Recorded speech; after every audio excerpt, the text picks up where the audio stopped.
7. Modify the classification color display and manually modify the classification. Click to Display by Classes button to customize the classification color.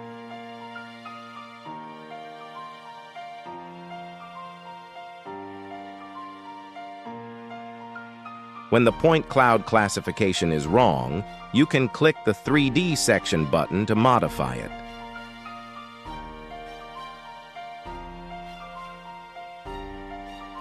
Select the original classification conductor and the target classification tower. Select the polygon box selection tool. Click the box to confirm the modification.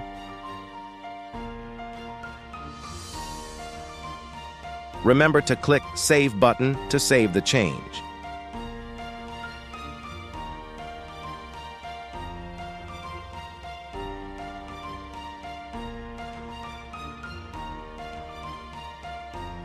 Next, modifying the insulator point cloud to the wire insulator point cloud is the same operation.